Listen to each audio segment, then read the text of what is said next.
Hey, welcome to the Broncos Week edition of X's and Omar, presented by Gulfstream Park, alongside Sentinel Dolphins columnist Omar Kelly. I'm CBS 12 Sports Director Matt Lincoln, and we are once again here at beautiful Gulfstream Park here at Hallandale Beach. Even more and more, we've got a sleigh back here. It is feeling more and more like the holidays. You get the feeling it's harder to get parking spots because there are people here shopping, really enjoying it. Santa has allowed us to use his domain for the show. He is? Is this the rest of the season for sure? He's on lunch break. It's perfect. Well, you know, if Santa wants to come back early for lunch break, I know there's some things like we can ask for, like an end to the 5-game losing streak, please. Or the season. This is either one, right? Yeah. And the losing streak, or Put just me out of my misery. I feel that, and it felt like it got even worse in Foxborough, where these things tend to do. A 35-17 Dolphins loss in which it seemed like the Dolphins were never really in the game. There was a little maybe glimmer of hope in the third quarter. On the first Patriots drive, it was a 3-and-out, and then it led to the punt. A fake punt. To the fake punt. A fake punt. At the 27-yard line. It was Bill Belichick slapping the Dolphins and their fan base in the face, saying, "We don't think you're a real team. We don't think you can do this. You Now, got lucky that you stopped us on third down. We're going to put you on the 27-yard line, and we still believe we're going to beat you." And what happened? They beat them. They beat them. They proved to be correct. It wasn't even a competition. It felt like the Dolphins were a JV team playing a state championship team. And just to put it in context, because we know it's state championship time, unfortunately, I don't think I went in with higher expectations.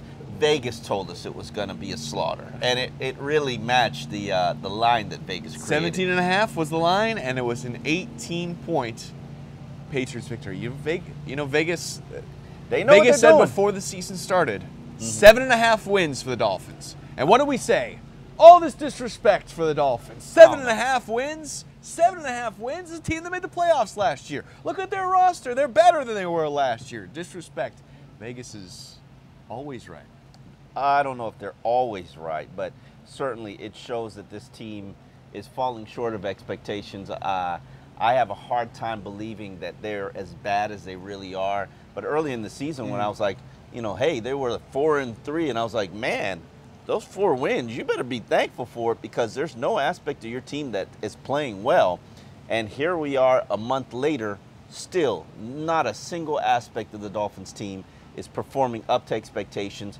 Yeah, you had some good defensive performances, but the offense has never shown up all season.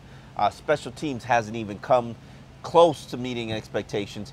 It's just a lackluster team, and I have a hard time believing that things will get better in the Final Five. Well, there's a lot to talk about as we try to figure out if there's any reasons for optimism, any things to look for going forward the rest of the season. But before we close the book on this Patriots game, as we'd like to close it as quickly as possible, any glimpses, did you see anything during that game where you went, I like that, that was a good play, this was nice, anything you saw?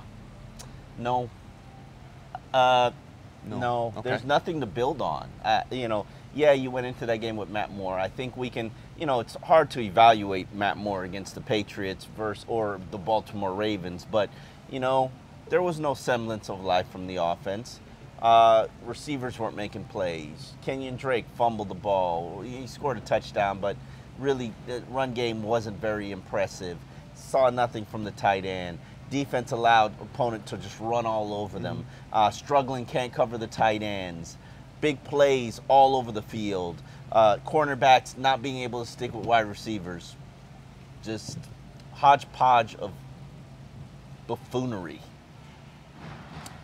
And it's getting worse because these injuries are mounting. Two very, looks like, serious injuries, as we've seen with William Hayes going on the IR. He was, you had said it on the show multiple times, he's probably the best guy the Dolphins brought in the offseason. Top run stuffer. And it seems like Damian Williams might also have a serious shoulder injury. Yeah, these are tough issues that the Dolphins are going to have to overcome. I'm not necessarily certain that they've got a player capable of filling William Hayes' shoes, just because Charles Harris, the first-round draft pick, he's a situational pass rusher. You need a guy who's going to set the edge, stop the run. That's not going to happen. Terrence O'Day is a journeyman, a decent special teams, back end of the 53-man roster type of talent. But now you're calling on him to play 20, 30 snaps a game. If they don't move Ndamukong Suh to defensive end and sort of elevate the interior guys, Jordan Phillips and Vincent Taylor, I really see this team struggling. And now in terms of Damian Williams, Kenyon Drake is going to have to step up and become a featured back, a featured He talent. doesn't have a choice. There's no one else out there. No one. They're going to promote Davion Smith from the practice squad. Yeah, he was at Michigan. He was right. Yeah, but you never know what can happen. But yeah, Kenyon Drake, this is going to be good for him because he's going to have the opportunity to show us whether or not he can be good in pass protection, whether or not he can be good running the football, whether or not he can hold on to the ball. Yeah, because that's been an issue for him. 2 fumbles for him. Yeah, 2 fumbles that's so far. Definitely something that has to be addressed moving forward. And maybe we'll finally see Charles Harris. We really haven't seen him make much of anything. I've seen enough. I've seen enough. He's a young player. You know, the interesting thing about Charles Harris is I said coming into the draft, I didn't even see him as a factor for the Dolphins just because I saw him as a 3-4 outside linebacker. He really couldn't set the edge. And lo and behold, you know, they drafted him saying, oh, man, we got to get that pass rushing ability. He's contributed 1 sack, and he can't set the edge. Okay, so you drafted exactly who you got. Do you see a possible transition to a linebacker spot maybe going forward? Too early to say. Probably another season of this level of production, and then you're probably going to have to reassess. See what else he can do. All right, let's take our first question from legendary Keith Sims. Yeah, man. Explain why the O-line drafting has been so bad. Why could I and Richmond Webb come in and play as rookies when they went 12-4, but these new O-linemen can't touch the field as rookies, or they never mature and become good players and true professionals? You know, that's a great question by a guy who was amazing on the Dolphins offensive line, and he's been a great businessman in the community as well. I don't think it's a fair criticism from this standpoint. Okay. Laramie Tunsil, JaJaun James, and Mike Pouncey all came in, started right away, and played fairly well. Now, are they world beaters with the exception of Mike Pouncey? No. Right. Laramie Tunsil, he was an adequate guard. He's been an adequate left tackle. Certainly, we'd like to see him transcend and elevate the level of his play. JaJaun James, decent, respectable starting right tackle. Now, will I pay him $9.4 million for his 5th-year option moving forward? Absolutely not. But I would definitely explore re-signing him for something a little bit more conservative end of the salary spectrum. Now, the question is, what about the young guys? There's been a lot of draft picks. Billy Turner, Dallas Thomas, Isaac Asiata, Jamil Douglas, who have not developed and have not panned out and have not helped this offensive line. And yes, there's a developmental issue going on, but those weren't early draft picks with the exception of Dallas Thomas. Those weren't really high elevated draft picks. And I think that that's really what this organization needs to do. If you don't feel comfortable investing a first-round pick in an offensive lineman, fine. I understand. I get it. They aren't important until your team gets their face beaten in because you can't pass protect or you can't open up running lanes, which is what happened in 2017. But you should be investing 2nd, 3rd, and 4th-round draft picks in that position until you have a respectable offensive line, because I'd make this argument to you and to those who do not believe that offensive line is an important position, and I know you do not share that opinion because we've been here. We are unicorn fans. We are unicorn fans. When you struggle to run the football, you put pressure on your quarterback. When you struggle to protect your quarterback, you put pressure on the quarterback and the play caller. When you struggle to stay on the field, you put pressure on your defense.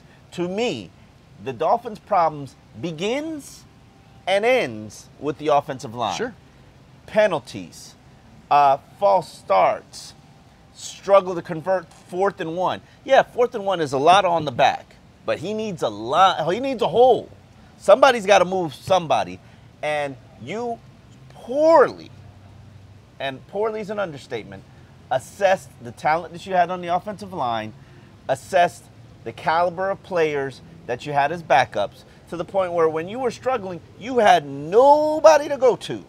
You were just stuck. And that would perfectly and accurately describe what's happened to the Dolphins all season. They've just been stuck. Mm-hmm. I'm going to take umbrage with one point you made, and that's about JaJaun James. Uh-huh. JaJaun James was a first-round draft pick. You drafted a right tackle as a first round. You drafted a right tackle as a first-round draft pick. Which you is got a to bad, think which down the line. Which is a no-no. If he works out, you're going to have to pay him $9 million, $10 million down the line. That's what a first-round tackle winds up getting made. So if he is not good enough to make what good first-round tackles should be making, then he's a failure. I wouldn't say that. I would say you drafted him a right tackle in the first round as a mistake. It was a mistake, not talent-wise, but a right tackle isn't the most important position on the field. He's not even the most important position on your offensive line. And the problem that you're having with that situation is, if you give him his $9.4 million fifth-year tenure, you'd be making him the third highest paid right tackle in the NFL. Does he perform like he's the third highest paid right tackle in the NFL? No, he does not. Okay. Doesn't mean that he's not a good player. Doesn't mean that if JaJaun James is waived by the Dolphins, he's not going to go start for 20 other NFL teams, and there isn't going to be a bidding war for JaJaun James. It just means you're not paying him $9.4 million. It doesn't make financial sense. Now, it doesn't mean that they're not going to do it, because, hell, they could decide that this is the best approach for us because we don't want to go into a bidding war for an offensive lineman. But it is what it is. You made the bed, you have to lay in it. So we'll get into this, I'm sure, ad nauseum going forward. But how many positions are really worth paying first-round money to? The 5 premier positions, unfortunately, sometimes the draft doesn't pan out that way, and you got to take the best player available. And I'm a firm believer in taking the best player available. Sometimes it just so happens to be a guard. Sometimes it happens to be a tight end. You know, to me, the one second guess special that I can make is Charles Harris or the University of Miami tight end. Njoku. And David Njoku. And while Njoku isn't lighting it up, he's done a hell of a lot more than Charles Harris has done for the Dolphins. Now, Charles Harris has a lot of players ahead of him on the depth chart, and a lot of players who could do better things than him. For sure, and we've talked about how they really haven't had a chance to rush the passer all year because they haven't had a lead. But so it's not all on him. Not all on him. But you'd like to see some glimpses of something. Absolutely. There are other rookies who are playing better. All right, next question from Octavio. Do you think the new offensive line coach can fix the Dolphins' O-line without having to change the whole roster? No. I think you have to change the entire line with the exception of Laramie Tunsil and probably Mike Pouncey. Everything about it isn't good enough. Depth-wise, they're not good enough. You know, the master plan for this offensive line was, okay, we're going to purge Brendan Albert because he's aged and he's old and he's expensive. We're going to put Laramie Tunsil there, and he's going to become our bookend anchor. Sure. Okay. Has that worked? It's been okay. Right. But you need that position to be reliable, consistent, solid, top performer. Mike Pouncey, he's so busy. And I would say Mike Pouncey is probably the offensive player who's performed the best all season. But he's so busy holding the hand of the left guard and the right guard, he's not getting to the second level and helping out the run game. You got to get better in that aspect of the game. And until you do, your run game's going to be trash. And that's what happened. So I'm curious to see what happens to Jesse Davis moving forward, whether he's the right guard or the right tackle. I think that he has the starter potential as long as he doesn't fall on his face in the first 5 games. But the other positions, you got to address something. You got to do something there. You got to get 2 good road mauling guards in order to get a surge. All right. You are watching X's and Omar, presented by Gulfstream Park. We are live here in beautiful Hallandale Beach, right on the edge of the great Christmas tree. Lots of people taking selfies out in front of it, as not as much taking selfies in front of our show, unfortunately. But that's okay. There was a guy that was filming our show. Yeah, I did see that guy. All right. Do we need to go get him because of some sort of rights? No, we don't. All right. You can come and do whatever you want over here. So the Dolphins have been terrible on the road, specifically offensively. Under 12 points per game at home, over 22 points a game. Generally speaking, home field advantage is a little overrated when it comes to the NFL numbers, but what have you seen, or why is this team a little bit better offensively at home than on the road? You know, I do believe that the home factor helps you in terms of the crowd support. I think that stadium noise helps you from a defensive standpoint. I think the fact that it's quiet when the offense is there helps from a communication standpoint, which would explain that 11-point disparity in terms of points being scored from home on the road. I think it's a major difference. Now, you know, everybody should play better at home. The Patriots, good God, they're virtually unbeatable at home. The question is, have you done enough to keep your fans still in it? Have you earned the respect? And I'm at that point now where I'm like, you know, Dolphin fans, do they have reason to come out? Do they have reason to cheer on their team? Now, you should always have reason to cheer on your team, but what have they done for you lately? And this season has been a massive disappointment, and I don't think there's anybody on the team, including the players and coaches, who will say, one, they performed up to their expectations, and two, they've actually played well this season. Maybe Rashad Jones, like, you know. All right, well, let's take a next question from Mr. BLT. I got Miami winning one more game. So does that mean the end of the Tannehill era? If you think that Ryan Tannehill is going anywhere as a Dolphins starting quarterback, I got some beachfront property in North Dakota to sell you, because you're a fool. He's not going anywhere. Ryan Tannehill is going to be the starting quarterback for at least the next 2 years. At his pay rate, $19 million, which is today a respectable number for a quarterback, he's the guy. And here's the thing. Anybody who says, oh, the Dolphins are going to have a top 6 selection, maybe they should go out there and draft a quarterback. Does USC's Sam Darnold or UCLA's Josh Rosen or Louisville's Lamar Jackson, who are the 3 that are in the conversation as first-round talents, do any of them look like they're world beaters in the NFL? Do any of them look like they're going to be the guys who is immediately going to be able to step in and give you what Russell Wilson did, or give you what Deshaun Watson did before he got injured? Even Carson Wentz. Well, yeah, but I was going to bring up Wentz. I mean, I don't know if people really. Can't say that any one of these guys are significantly worse of a prospect that Carson Wentz was. See, that to me would have to come down to being able. I saw Carson Wentz at the Senior Bowl, and I was like, yeah, he's got it. Okay. He's got the arm, he's got the size, he's got the mobility, he's got the intellect. And I would need to see any of them, which none of them can go because they're all underclassmen. Am I saying that no, Dolphins should not draft the quarterback early, or draft the quarterback in general? No. You got Matt Moore, who's, 34? Yeah. You've got Pat Devlin. I'm not Pat Devlin. Brandon Doughty. Right. Like, there's nothing there to Brandon Doughty. We've seen it for 2 straight preseasons. Nothing there. I'd rather have David Fales, and he can barely get a job in the NFL. Sure. So, yeah, you need to invest in another quarterback for the future, but Ryan Tannehill is the man. So would you rather? Would you rather them use a 5th, 6th, 7th round pick on a guy and start working him and seeing if maybe 2 years down the line he's somebody, or are you the guy who's more like, let's go with Tannehill, and draft a 1st round guy when we're ready to move on? I am. You keep picking quarterbacks until you find that guy, kind of guy. It doesn't have to be in the 1st round.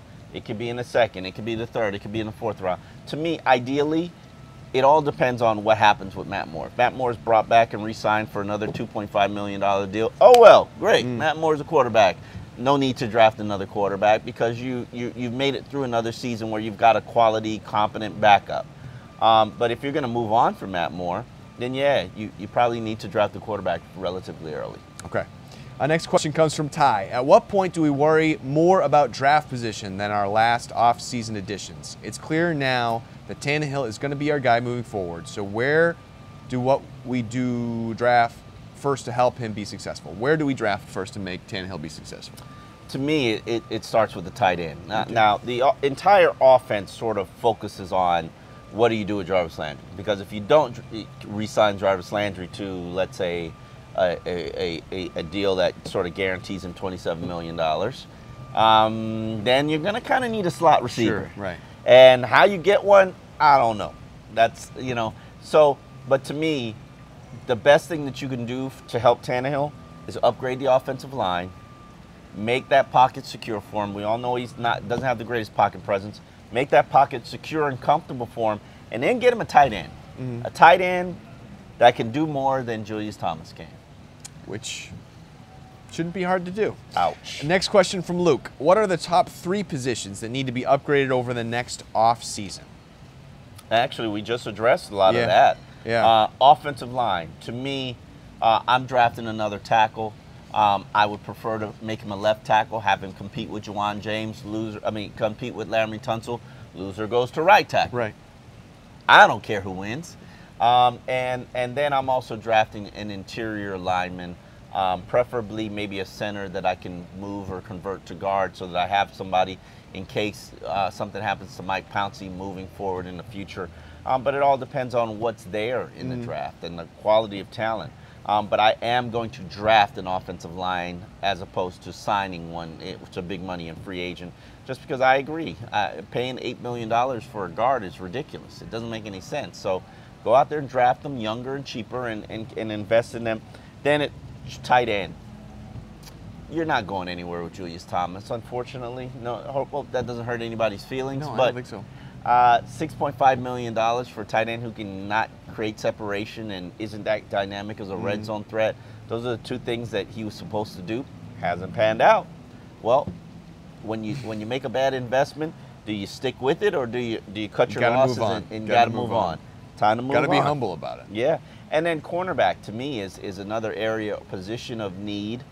Yes, you got Xavier Howard. Yes, you have Cordrea Tankersley. Yes, you've got Bobby McCain probably for 1 more year as a nickel cornerback before he becomes an unrestricted free agent. You even have who's coming back? Lippett. Tony Lippett. Tony Lippett coming back. But there isn't enough. If you don't have 5 good cornerbacks, you don't have enough. And based on what we've seen this year, the performance hasn't matched up to expectations. Yeah, it's been a rough year for the cornerbacks for sure. All right, you are watching X's and Omar, presented by Gulfstream Park, and we are live here in Hallandale Beach, breaking down the Dolphins that have lost 5 straight games, and it's remarkable to think that Adam Gase has done something that Joe Philbin hasn't done, and that is lose 5 straight games. Does this say something about the coaching staff? Yeah, it does. I think it teaches us that these guys have been humbled. Yeah. If Adam Gase hasn't been humbled by now, like, man, he's got a massive ego. Sure. But I watch him in his press conference, and there's a mellower, somber, more sedated tone to him. He's got a defeated feeling to him. And that, to me, would re-energize me and make me put my focus into something that I actually propose in the Sun Sentinel. You got to find what is salvageable in the final 5 games. Can Jesse Davis be a starting guard? Does Isaac Asiata belong on your roster? Hell, I'd be playing Asiata 3 series a game just to see what the hell you got at guard. Because it's not like it could get worse. Yeah. Can it get worse? No, it can't get worse. Okay. Charles Harris, as badly as he's played this season, hasn't really had a chance. Hasn't had as many chances. He's had a chance. He's had some chances. He's played a significant amount of snaps. He's played about, I would say, 400 to 500 snaps. And, nah. All right. The containment issue is a big issue. But, yeah, he needs to play more so that he can grow and develop and learn. And maybe you learn, hey, this guy isn't a defensive end. Stephon Anthony, young player. You traded for him. Former first-round talent. I know he's injured right now, but he's a young player that you need to see, hey, do we have something we can build on, or do we need to move on from him and shop elsewhere in terms of players that can help us? You need to explore what you have on this roster to see if anything is salvageable, because right now this looks like a complete rebuild from a roster standpoint. All right, so as they try to end this losing streak, a familiar face is coming to Hard Rock Stadium this weekend. It is Vance Joseph, with the former Dolphins defensive coordinator, who is having actually less success, worse season. They are 3-8. What's going on with the Broncos? Well, they had to fire their offensive coordinator, Mike McCoy, primarily because John Elway basically challenged everybody and said, "You're not doing a good enough job." And somebody's head had to roll. It happened to be the offensive coordinator. They've got a quarterback quandary of a mess. Sure. Trevor Siemian is probably their most reliable, best starter. There's nothing special to him. No. Brock Osweiler, one of the most overpaid quarterbacks in the NFL. He's basically playing for free just because two teams have dumped him in one offseason. He ended up back in Denver. They haven't won. Right. And then Paxton Lynch gets his opportunity to start, former first-round pick. I'm a Paxton Lynch fan. He's on my man crush list. They drafted him. It hasn't panned out as well as they had hoped. He was terrible for a half and then got hurt, and he's done for maybe the rest of the year. Yeah, I think he was crying, too. Was he crying? Something, disappointment, tears. You have a man crush guy on a guy who cries? Yeah. After getting hurt? Sometimes you got to be sensitive, man. It's okay to cry. Jay-Z just said crying is the biggest, I forget what, it was a New York Times video, and JC said crying is the biggest emotional statement of maturity that a man can make. Think about that. Okay. You still felt the need to bring it up though when you were talking about Paxton Lynch. Do you think you're a mature? Okay, well, let's move on from Paxton Lynch crying and take our next question from Griswold. With Vance Joseph coming back to town, what adjustments does Matt Burke need to make to counter his knowledge of this defensive unit? Well, they're quite familiar with one another. Matt Burke and Vance Joseph worked together in Cincinnati before they came here with the Dolphins, and they were sort of worked together in terms of building that defense. I think the biggest issue is Vance Joseph knows the strengths and weaknesses of Matt Burke's defense. Sure. He knows that Cam Wake struggles to set the edge. I won't say he can't. He struggles to set the edge. He knows that Kiko Alonso works best in space. So maybe he's going to run at him. Yeah, I'm sure he doesn't know Lawrence Timmons that well, but he certainly knows Rashad Jones, who can be baited into double moves. He knows Xavier Howard's strengths and weaknesses. And you've got to give them something different than what they've seen all season on film just to keep them off balance. Now, certainly, with Trevor Siemian probably starting, it's not going to be that much of a significant challenge. But, hey, Vance Joseph has shown you that he can sneak up on you from time to time. That's how they got off to the 3-1 start. And I think what's happened to that Denver team is that teams have caught on to what they're doing offensively and defensively, and they just never evolved. All right, next question from Mike Small. What are your thoughts about trading some veterans like Ndamukong Suh, Cameron Wake, Mike Pouncey, in the offseason to get cap space and more picks for young players? First off, the question is, are any of those three players tradable? No. I think probably the only one who's probably got trade value is Ndamukong Suh. But then again, what team is really trading for a guy making $19 million? They'll probably say if the Dolphins want to get rid of him, let them cut him, and we'll pick him up. We'll make a competitive offer. But, you know, hey, you never know. Brandon Albert got traded last offseason. Sure. The question is, are any of those guys worth the 5th, 6th, 7th round pick that you're going to get for him? To me, the biggest decision, Cam Wake has signed a series of one-year extensions. I think he's going to end his career with the Miami Dolphins. Mike Pouncey, that's kind of the are you on, are you off bus. I'm personally on the Mike Pouncey bus. I'm riding it till the wheels fall off. When I say wheels, I mean the hip. I think that Mike Pouncey is a very competent, capable center, and if you add better pieces for him to work with, you'll get better production from him. And we were both on the Brandon Albert bus last year. We talked about that too. And they didn't seem to care that much that we were on that Brandon Albert bus. And look where it got them. Next question, Jabari Morris. Is it time to give up on DeVante Parker? You know, a lot of the frustration centers on the fact that he has not looked as people have billed it as DeVante Parker's going to have this breakout season. I'm throwing up too many air quotes. Sure. Or inopportune. DeVante Parker is going to have this breakout season. Yeah. I think I should have just thrown up one air quote. Breakout. Okay. It hasn't happened, not because of talent, but because of injury. Okay. There's, as I've said to you all season, one thing that I don't let wide receivers play with. Hell, we let Kenny Stills play, not we, but Adam Gase, let Kenny Stills play with, hand issues. But ankle issues in terms of route running, cutting, jumping, deceptive speed.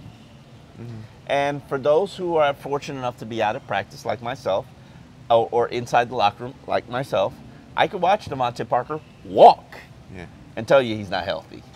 Now, the biggest issue that I have is people want to blame the Dolphins for selecting DeVante Parker. Okay, that's fair. They selected him an injury-prone, often injured, Louisville wide receiver, and then as it's translated to the NFL, he's often injured. Okay, lesson learned. Don't do that again. All right, so are you going to give up on him then? No, I'm not going to give up on him again. I'm going to get him healthy. The biggest issue I have is playing DeVante Parker at 70% better than playing Jakeem Grant and Leonte Carroo at 100%? And if the answer is yes, then that should tell you about your depth at wide receiver, right? For sure. I mean, you got to think that it might be better than one catch and however many yards that one catch was for. Now, I haven't seen you say anything about it. What did you believe about Parker's role in the interception at the end of the first half? Did you feel like he gave up on that ball? I feel like he's not 100%. And the things that you would expect a upper echelon athlete to do when they're 100% healthy is not the same things that you're going to get when you've got a guy out there playing on 70%. He's struggling just to get to the spot, much less you want him to jump high and you know, push. Stephon Gilmore, I heard this after the game, is that he said he saw it on film. He saw that route. He saw it early in the game. He knew they'd go to it again. And when they went to it again, he'd be waiting for it. And he was. That doesn't sound like it's He said DeVante could have jumped as high as he wanted to, and that's the strength of DeVante's game. But he's like, DeVante could have jumped as high as he wanted to. I beat him to the spot. So, what do you think we're going to see out of this Dolphins team? This is probably going to be the last time all season that I'm going to actually pick a Dolphins victory. Okay. I am going to go with a 24-21 Dolphins victory from this standpoint. At worst, this is a 5-win team. I mean, 4-win teams are really, really bad. Really bad. You're right. And while the Dolphins have looked like a really bad team, I really don't think they have the talent to be a really bad team. I think they've got more, and they just need some semblance of success to build off. They haven't had it all year. This is your last chance to get to 5. All right, I'm going to also take the Dolphins 20-17. I don't feel great about it whatsoever, but I haven't felt great about a lot of the picks for this season, and I've been proven wrong more than a few times. But we're both taking the Dolphins to win this game. That's not going to help you catch up to me in the standings. I'm just letting you know. I know, but I'll make it up somewhere else. You're only up a game. You're only up a game. You'll make it up somewhere else.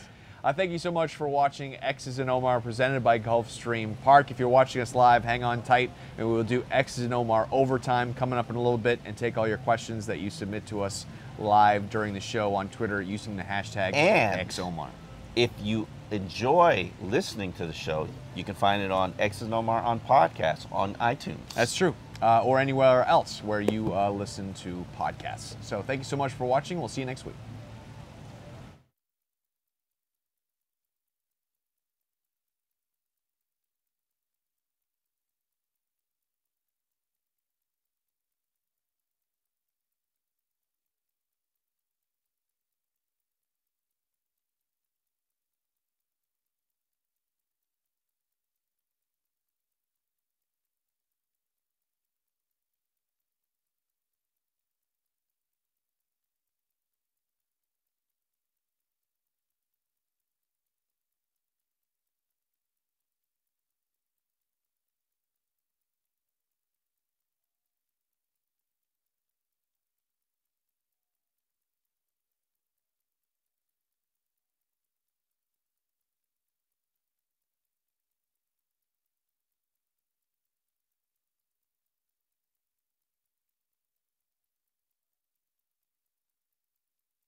Welcome to X's and Omar Overtime. Time to take some of your questions about the Dolphins. First one's coming from O'Shea. Since Miami will not take an offensive line first, should they take the best tight end in the draft? They need a bona fide tight end. You know, talking draft right now is a little bit premature for me. One, don't watch college football. If it's not the Hurricanes, who let me down. Oh, hey, doesn't matter.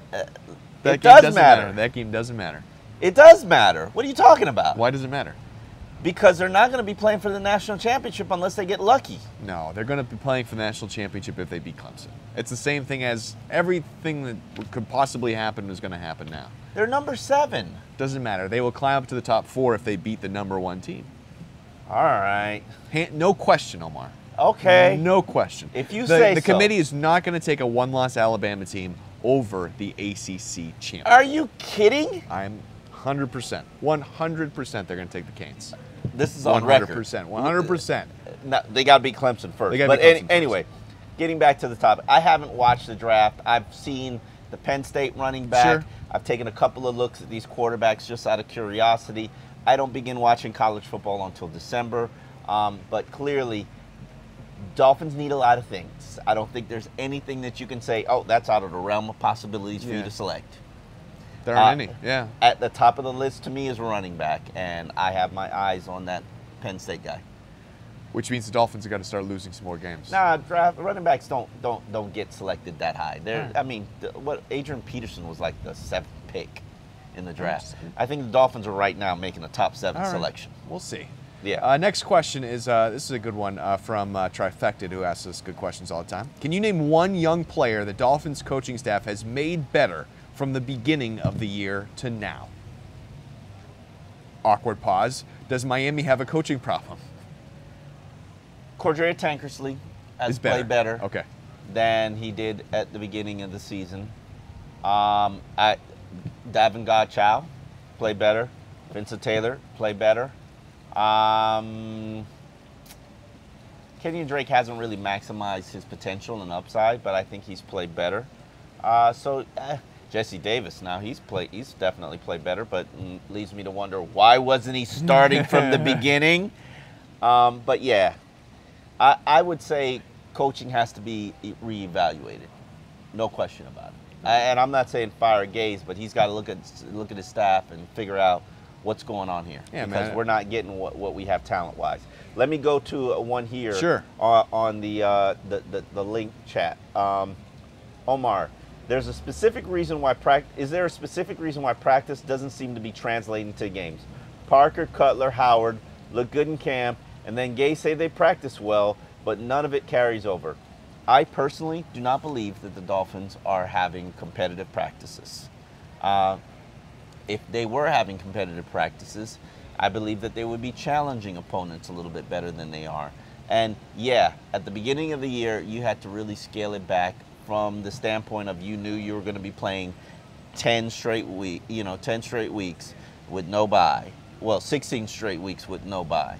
And that's the reality of the situation when the Hurricane takes over. But at this point, 5 weeks into the season, I need to see who's going to put it out. Push it, yeah. Push it a little bit. All right. Next question comes from Chris. I've noticed that on critical third downs this year that Wake is not using his speed rush on the outside nearly as often. Lots of stunts and bull rush. Is that scheme or Cam doing that? That's scheme. They work on those stunts and twists all the time. It's about creating free players that are going to be free. Sometimes Cam Wake has to take one for the team and sacrifice himself for another player to become free. Now the question is, do you see that many free rushers? No. And Dolphins are second worst in the NFL in pass rushing situations. Getting production of sacks, that just means that it's bad. It's bad. Zach Marcus, with the secondary giving up more and more chunk plays each game, is it too early to say the TJ McDonald and Rashad Jones experiment has failed? It is too early to say it. I can't just evaluate and assess them based on the 3 games that they played together. But yeah, what was my number one fear about Rashad Jones going back there? They wouldn't work together, free safety, more big plays. Well, I can't blame all of the big plays that have happened on the Dolphins on this new safety tandem, but I will say that it's a factor in it. And, the quarterback play is a factor in it. Lack of pass rush is a factor in it. Hell, the linebackers getting shredded to pieces, and the fact that they can't blitz, it's a factor in it. Everything is going wrong. Nobody has been able to stop the bleeding. Eric wants to know, why won't Burke move Alonso back to the middle where he thrived last year? Did he really thrive last year? No. My vote is They no. were a terrible terrible rush defense. That a lot of that falls on the middle linebacker. I like Lawrence Timmons on the inside, so it is what it is. Here's a question from Walter Mac something. I see you, Walter. Has undrafted talent Jesse Davis, Chase Allen, Matt Hawk contributed more than their peers with draft stock this season? No, Dalvin Godchild and Cordrea Tankersley have been significant contributors to this team, so I would say no.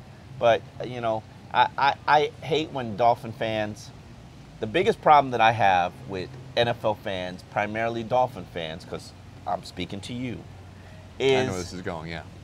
that you have these lofty, high expectations for draft picks, and it doesn't matter where a player was drafted. You know, Charles Harris is not contributing that much as a rookie. Is he on pace to do what Olivier Vernon did? No. That's how I measure him. Yeah. But one's a first-round pick, one's a third-round pick.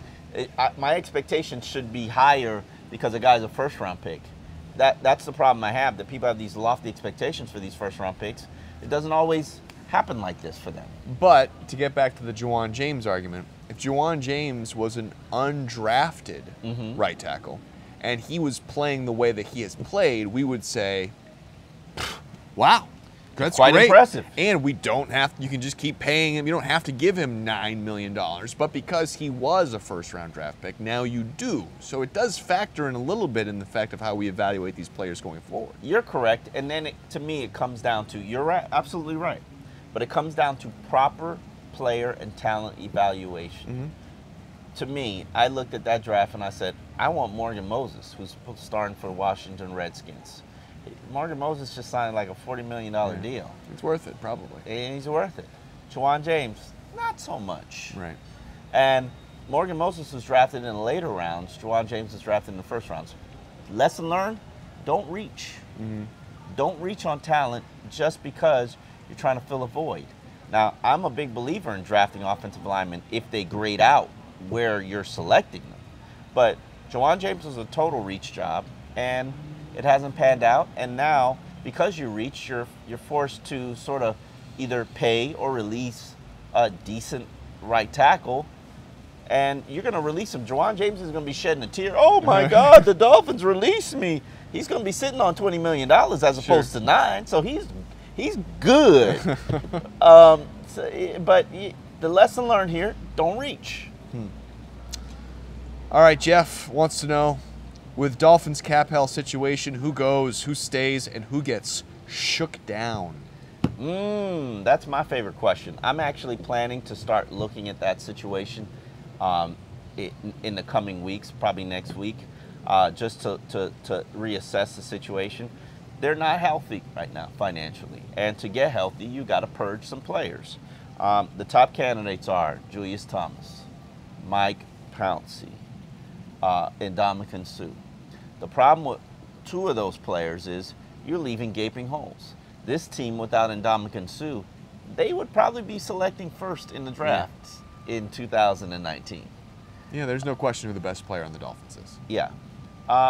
And, you know, Mike Pouncey, I know what he is. I know what he can do. I know he can play. I've tried to make it through another season, as opposed to gutting the whole offensive line and then starting off fresh and having nothing to build from. That makes me queasy, to quote Joe Philbin. You tried to get ahead of the Brandon Albert situation, and again, it where blew did up that in your get face. you? Blew up in your face. Mark wants to know, when and which running back are we going to sign? I believe he means this week. Great chance to steal good talent teams are hiding on their practice squad. Yeah, the Smith kid. Davion Smith is going to be signed to the practice squad. They're probably going to have to add another player to the practice squad just to hold them over. Sonoris Perry hopefully will be healthy enough to practice and play in Sunday's game, but you never know with the concussion protocol. Okay. Two big ones to end with. From Jeff, Dolphins look unprepared and lost. Do you see coaching changes in the offseason, specifically offensive coordinator, defensive coordinator? No. The offensive coordinator is the head coach. Yeah. No, he's not firing himself, and he's damn sure not taking away play calling. Defensive coordinator, no. That's his road dog. That's his buddy. It's about who you know and how close you are with them in the NFL. All right. I think maybe Mike McCoy could join the staff. Okay. I don't know. We'll see. All right, and the last question from James. What is the bright side to this season?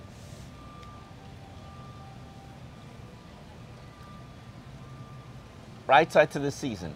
You've learned that the foundation that you were building this team on is faulty. Mm-hmm. Prevents you from wasting a lot of time. And some humbling for your head coach makes him better in the long run? That would be a great, that would be, it's about learning lessons, man. And he saw Josh McDaniels succeed early in Denver and then fail. And I got to think that this is going to sit with him, and he's got to have to figure out a way for himself to grow and blossom and develop into the head coach he has the potential to be. I'm a big Adam Gase fan. I like him. I think he's not the problem. But is the fact that this team is nothing is working, nothing is translating, nothing is getting fixed, has that been lost on me? Absolutely not. All right, live questions. What we got? How come the Dolphins cannot get a game-changing player in the first round? Probably a healthy Mike Pouncey was the last real dominant first rounder. Everybody since has just been marginally good. Why is the question is, why can't the Dolphins find a game-changing player in the first round? Mike, why does it have to be a first rounder? I'm just saying. Jarvis Landry was a game changer. Rashad Jones has been a game changer. Charles Clay was a game changer. They weren't first-round draft picks. Sometimes you over-evaluate the first round, trying to get the sure thing, and sure thing doesn't always pan out to be can't-miss prospects. You wanted the perfect example is Charles Harris.